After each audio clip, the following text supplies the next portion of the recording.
আপনাকে বলতে হবে হাজিরা শয়তানের প্রতিটি স্তম্ভে পাথর ছুঁড়ে, এর পেছনের কারণটা কি? হজ করতে যেয়ে শয়তানকে পাথর মারে, শুনেছেন না ওয়াজে? কারণটা কি?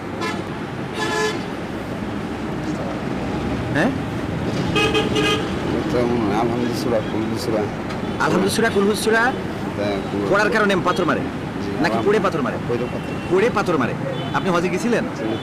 মানে লোক মুখে শুনছেন? ও, আমি শুনি নাই কোনোদিন যে আলহামদুলিল্লাহ আর কুলহুস সূরা পড়ে পাথর মারে, এটা শুনি নাই। ওখানে শয়তানকে পাথর মারা হয় কোন কারণে?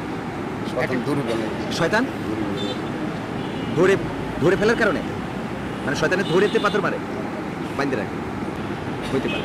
এখন ওইটা আমার জানা নাই, শয়তানে তো ধরা যায় না, ওটা প্রতীকী স্তম্ভে পাথর মারে।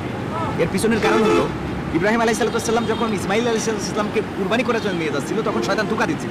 এই জন্য ইসমাইল আলাইহিসসালাম পাথর নিক্ষেপ করেছিল শয়তানকে, এবং হাজেরা আলাইহিসসালামকেও ধোঁকা দিছিল, মা মানে ইসমাইল আলাইহিসসালামের মা, তো তখন পাথর মেরেছিল। এই জন্য ওখানে হাজিদের পাথর মারতে হয়, মনে থাকবে।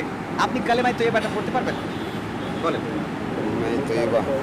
লা ইলাহা ইল্লাল্লাহু মুহাম্মাদুর রাসূলুল্লাহ কালিমা শাহাদাত আশহাদু আল্লা ইলাহা ইল্লাল্লাহু ওয়াহদাহু লা শারীকা লাহু ওয়া আশহাদু আন্না মুহাম্মাদান আবদুহু ওয়া রাসূলুহু। আলহামদুলিল্লাহ, আপনার এই কালিমা দুইটা হয়েছে, তবে আপনি সঠিক উত্তর পারেননি। তারপরে আপনার সংসারে মেম্বার বেশি, এই জন্য আমরা একটা বড় পুরস্কার দিলাম, যেটা আপনাকে সপ্তাহখানিক চালিয়ে